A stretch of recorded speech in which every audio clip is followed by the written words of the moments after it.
My brother and sister came to stay with me. It was time for sleep. We all shared one bed in a cabin.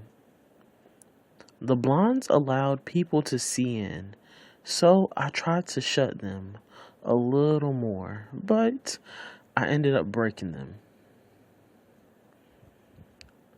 So we decided to leave the cabin the next day to visit the mall. After realizing some weird circumstances, we were not safe. We rushed back to the cabin for our magical escape. I sent my brother and sister quickly into the sauna. It was also my bathroom. Unfortunately, I wasn't able to cast the transportation spell with them. As I looked as I looked and locked the door, I knew that may be my last time seeing them. I turned around quickly to fight off the invaders. I blacked out because I was overwhelmed. The invaders stabbed me. They stabbed me with a needle. I don't know what was in that needle, but all I know is I passed out. I saw black, and that was it. But my brother and sister did escape before the invaders were able to break through the door with force. I woke up in a hospital facility with other unique youth. Our organs are being harvested for very wealthy individuals. We were kidnapped for our abilities. We're donors now.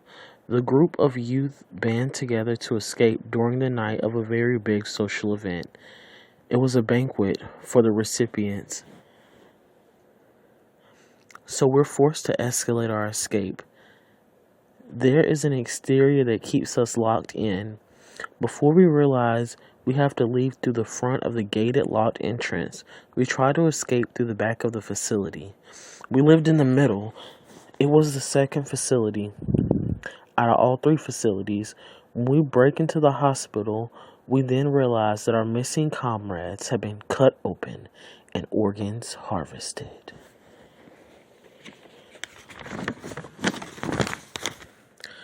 There's a young, small child that I'm determined to help escape. Guards burst through the door. We passed a large room. As we looked through the glass windows, the room was filled with people dressed nicely. But we got spotted by some of them. As we passed the glass, the alarm sounded off. The guards rushed through the door. On my right, the young boy runs into a door. On my left, my comrade, she fights off the guards and yells for me to go get the boy, who has ran into a room filled with organized bins of organs. And surgeons. I whisper to the table and rescue the boy and manage to take with me a magical pair of scissors. The scissors were awesome.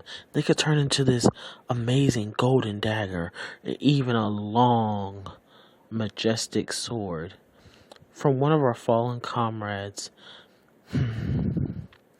As we fight our way through the front, I hear on the loudspeaker, "The captives are escaping. Many have fallen." We pass as guests and exit the facility.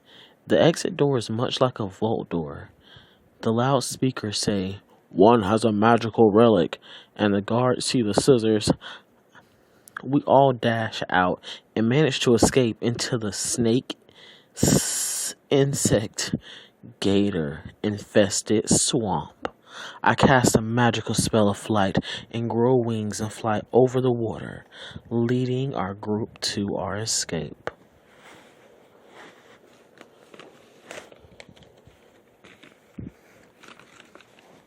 My adventures have led me to the north. I need refuge and time to heal. Man, this journey has been painstakingly bitter. I ride the Dartmouth Beast and travel into the mountains further north. The more further north I go, the colder it gets, and soon I am completely surrounded in snow. During my trip, I am cold. The Dartmouth Beast will not travel any further because of the haunted woods filled with demons, beasts, and ghosts.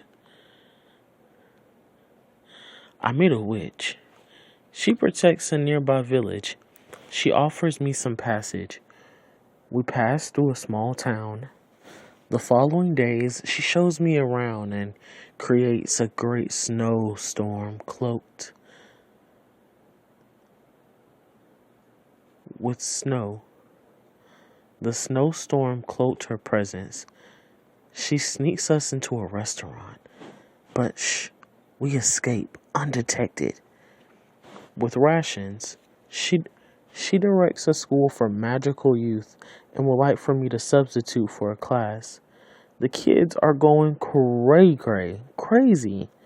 A tall, slender girl beats up on smaller kids.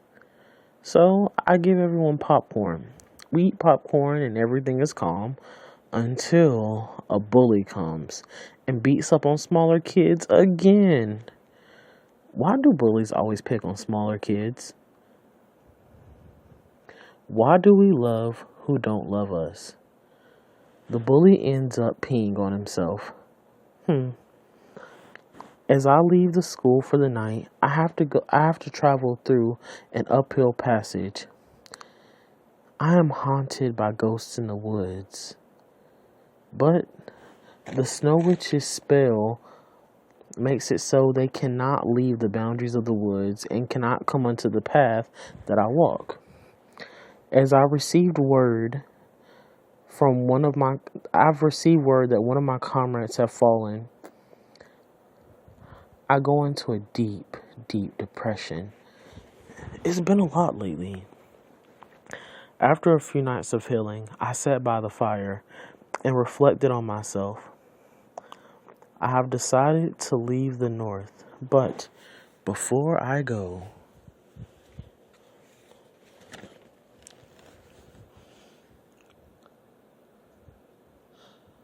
before I left, I had to take a ride on this legendary blue bird.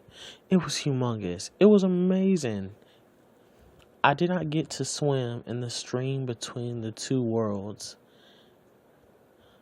I have traveled around the world and tasted its fruit.